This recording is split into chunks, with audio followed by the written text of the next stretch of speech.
Okay, class. So our goal for today is to talk about variables on both sides.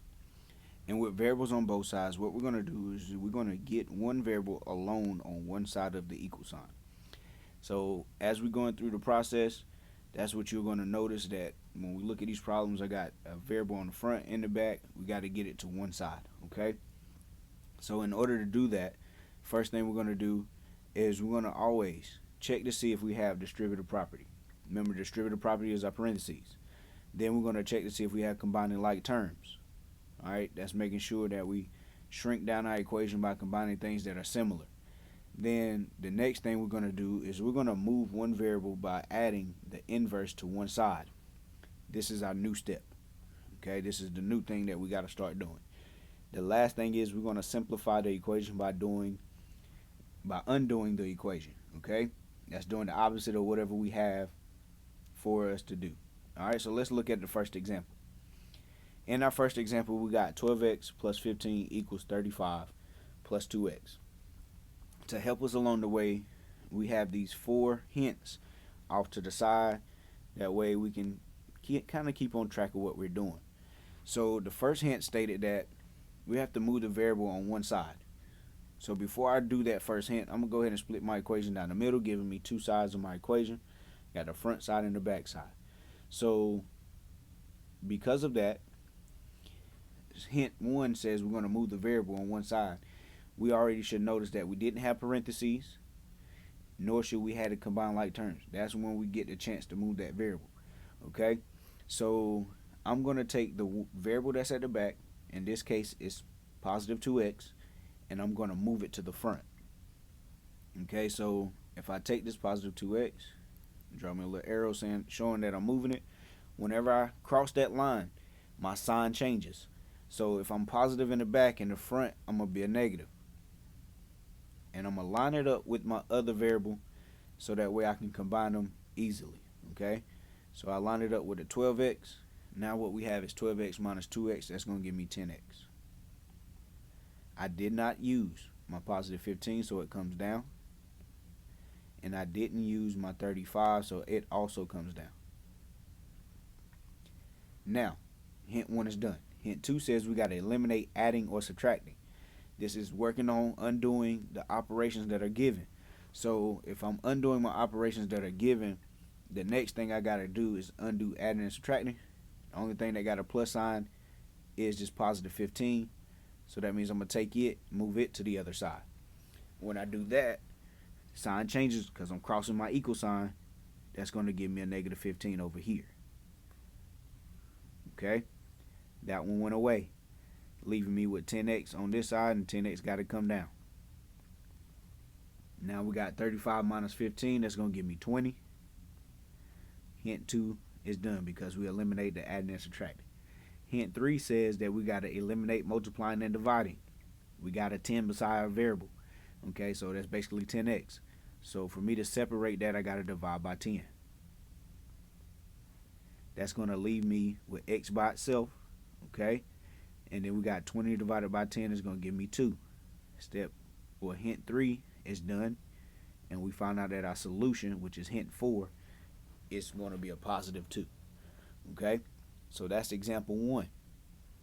We're going to scroll up to example 2. Example 2 looks a little different than example 1, because what we should notice as soon as we saw this problem is those set of parentheses. And anytime we have to see, or we see a set of parentheses, if we look at our first hint says you got to do distributive property. So we're going to take care of that. The number that's right outside of that actual set of parentheses in the front got to be distributed in. So that's telling me I got 3 times x, and we got 3 times 22. Okay, so once I do that, we get 3x, and that's a positive 66. Everything behind it will come down. Okay, hint 1 was taken care of. Hint 2 says you got to move the variable to one side. And what we're going to do is we're always going to take the variable that's at the back side of my equation, move it to the front. Okay, but before I do that, I'm going to go ahead and split my equation down the middle so I know I got the front side and the back side. Okay, so what is my variable in the back? 12x. So if I move that to the front, it's a positive 12 in the back. So in the front, it has to be the opposite, which is negative 12x. Again, you see that I lined it up with my other variable. Okay, that 12x is gone because I moved it to the front. Now we got 3 minus 12. That's a positive 3, negative 12. Signs are different. So that means I got to subtract and take the sign of the larger. So that's going to give me a negative 9x. I didn't do anything with 66, so I'll bring it down. I didn't do anything with 30, so I bring it down. Okay, by us moving the variable, hint 2 is done. All right, hint 3 says we got to eliminate adding or subtracting. If I'm eliminating adding or subtracting, we look to see what has the plus sign or minus sign in front of it. Okay, and this one, if we really look, that's a negative 9, not minus 9. This is a positive 66, so that means that's adding. So that's add 66, so we're going to move that one. Another way you can tell is because it doesn't have a variable behind it. So I got to get everything away from the variable. Opposite of positive 66 is a negative 66. Okay, I just moved that 66. Negative 9x comes down. Now, when we take positive 30 and subtract 66, what we're going to get is negative 36. You take the sign of the larger. Okay, when we do that, we're going to take now, and then we know that we just completed hint 3. Hint 4 says you got to eliminate multiplying and dividing. So we're going to take and divide everything by negative 9. Okay, when I divide negative 9 and negative 9, that gives me x. Negative 36 divided by negative 9 is going to give me 4. Okay, by doing that step, we eliminated hint 4 and 5. Okay, and we find out that our solution is 4. Okay, we're going to continue on to our next example.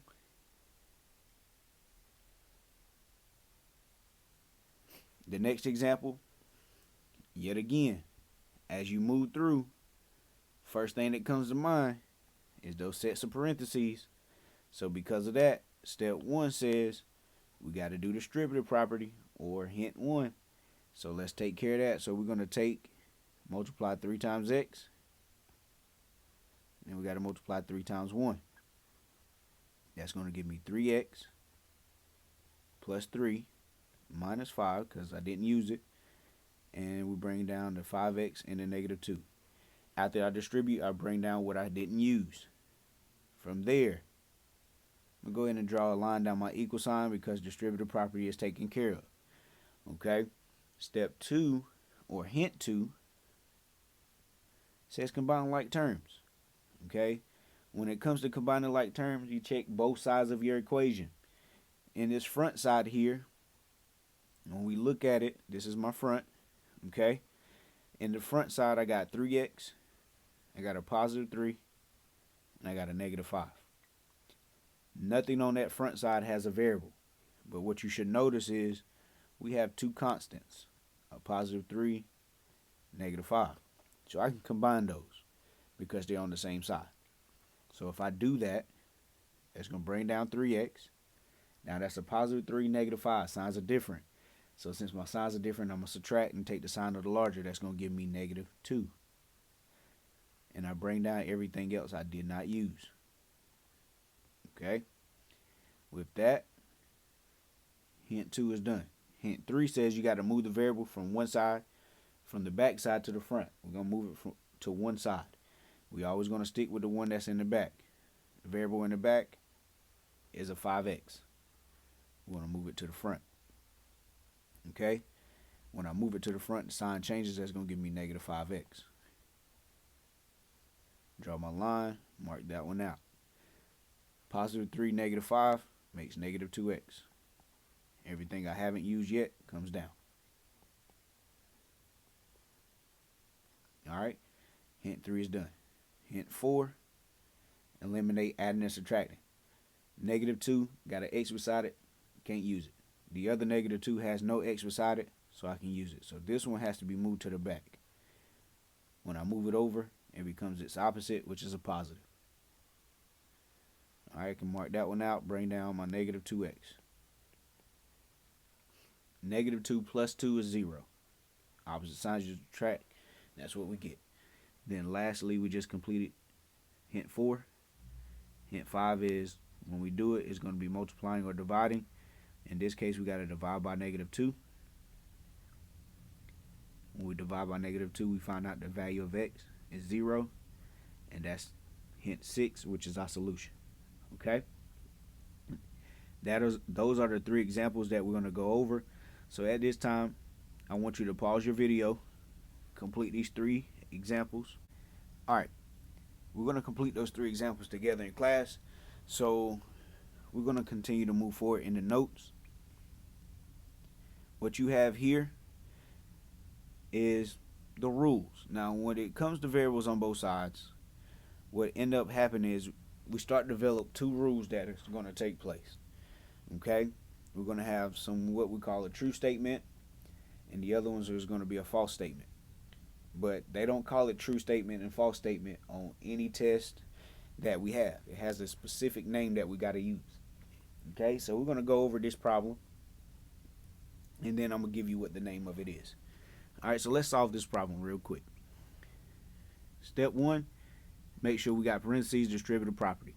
So if we got distributive property, we're going to take 3 times x, 3 times 2. It's going to give me 3x plus 6 is equal to 3x plus 6. I got one key thing and I'm going to point out. One key thing I'm going to point out is both sides of my equal sign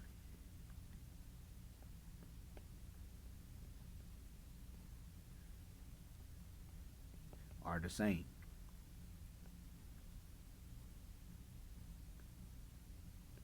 They're exactly the same. So because they're exactly the same, I'm going to still solve it out. So I'm going to take and split my equal sign down the middle. I'm going to bring the variable from the back side of my equation to the front side. And when I do that, that's going to be the opposite. So that's negative 3x. That goes away because that's 0. I moved that one. That's gone. The only thing left is a positive 6 and a positive 6. So a lot of times when that happens, I'm going to ask you, is positive 6 the same as positive 6? And when you say yes, that makes a true statement. And when you make a true statement, we have a certain name that we have to call it, and that's called infinite many.